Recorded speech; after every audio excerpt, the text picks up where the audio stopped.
आदेश आदेश आदेश गीता ज्ञान का भाग 65वां अध्याय 3 श्लोक संख्या 40, 41 और 42।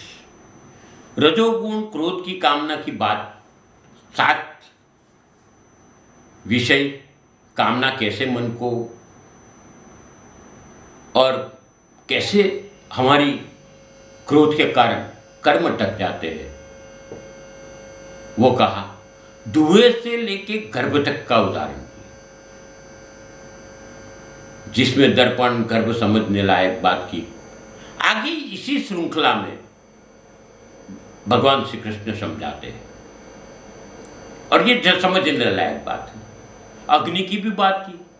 यज्ञकुंड में जब तक आहुति मिलती है तब तक वो ज़्यादा उद्दीप्त होता है, ज़्यादा प्रकट होता है और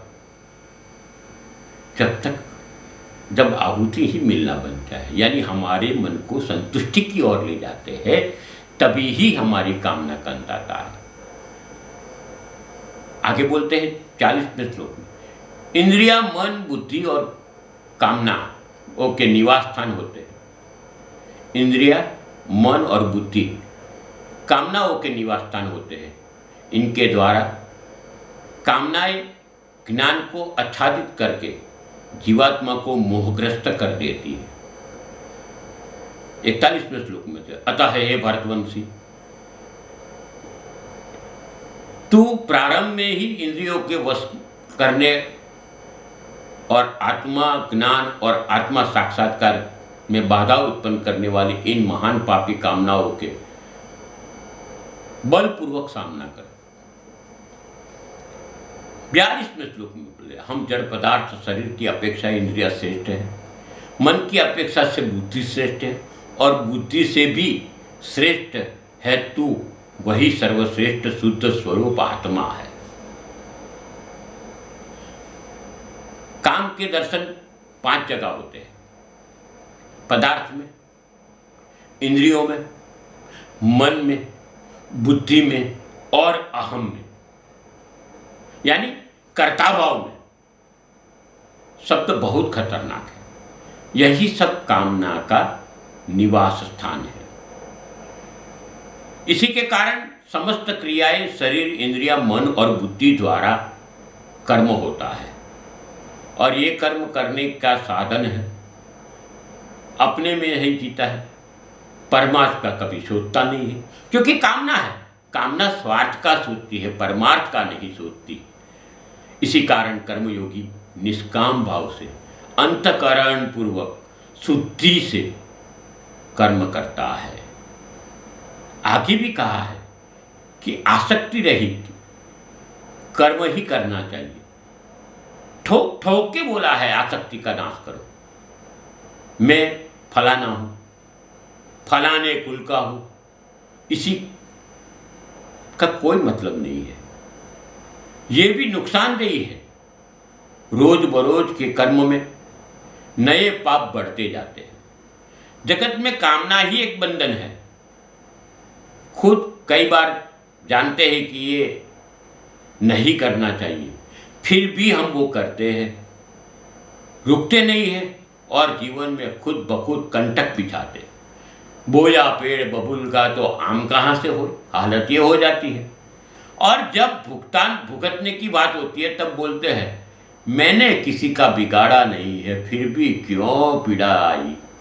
ये तो कर्म का फल है, किसी को भी नहीं छोड़ता, तो हम कहाँ से आए। ये सबसे छूटने का उपाय भगवान श्री कृष्ण कहते हैं कि सबसे पहले इंद्रियों को वश में करने के लिए नियमन करने का सीख लो। इसके लिए क्या करना है, तब भगवत स्मरण करो, गुरुजनों की बात समझो, उसका पालन करो, खुद के अंदर सोया हुआ ईश्वर तत्व जगाओ। हर कर्म करने से पहले ईश्वर का याद करना जरूरी है और ईश्वर को ही कर्म समर्पित करो। ये सब समझना और कर्म में लाना यानी पालन करना। ऐसे तो बोलना बहुत आसान है, कठिन है।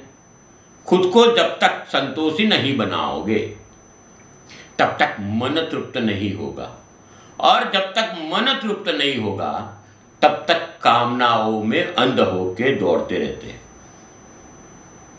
यहां तक दौड़ते हैं, कबीर जी ने कहा, दुख में समरे सो कोई, सुख में समरे न कोई, सुख में समरे जो कोई, तो दुख कहां से होए। यानी साइकिल वाला मोटर की क्या ना करता है, मोटरसाइकिल लाते हैं, साइकिल वाला ऐसा सोचता है कि मैं मोटरसाइकिल ले आऊं, मोटरसाइकिल वाला सोचता है मैं कार ले आऊं, छोटी कार वाला सोचता है बड़ी कार ले आऊं, बड़ी कार वाला सोचता है मैं हेलीकॉप्टर ले आऊं। इसका अंत नहीं है, आगे आगे बस बिना अंत तृष्णा छिपती नहीं है। जहां तक तृष्णा छिपती नहीं तब तक पाप कर्म रुकते नहीं है।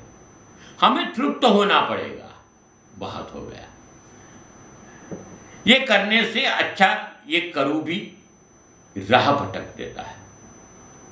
ये नहीं करूं, ये करूं, अरे ये करना पड़ेगा, ये जरूरी है, इससे लाभ होगा, यही राह भटका देता है। कोई कारणवश कर्म होता है, वो कारण मन में से आता है और मन इंद्रियों से संकट पाता है। मगर ये कारण जिसकी इच्छा हो कहते हैं, उस विषय कहते हैं, वो खत्म नहीं होते। हकीकत है कि इंद्रियां मन को नहीं जानती, मन ही इंद्रियों को चलाता है। इंद्रियों सिर्फ अपने विषय में ही जानती है। कान का काम है सुनना, आंख का काम है देखना, मगर इसके आगे कुछ नहीं है। मगर इसका अर्थघटन करने का काम मन का है। इसके अर्थघटन करके इसको प्रतिक्रिया करने का काम मन का है। और वो आंख से देखी हुई बात पे दूसरी इंद्रियों को सूचित करता है मन। यह बहुत गूढ़ विषय है और इसको समझना जरूरी है। अनंत है, अनंत है, और अनंत की बात करें तो हमें समझना पड़ेगा कि हमारी कहाँ कमी है। हम हकीकत में जानते ही नहीं हमारी कमी कहाँ है। बस ये मिला, इससे आगे क्या, ये मिला, इससे आगे क्या, ये मिला, इससे आगे क्या, संतुष्टि नहीं होती।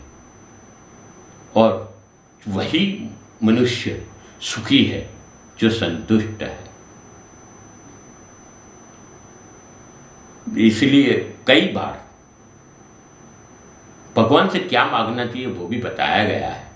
साहेब इतना जीजिए जामे कुटुंब समाए, भक्त भूखा जाए ना, मैं भूखा न सो, बस इतना बहुत हो गया। फिर भी हमारी लालसा बहुत होती है, ये मिल जाए तो ये बाकी रहा, ये बाकी रहा, ये बाकी रहा, ये बाकी रहा।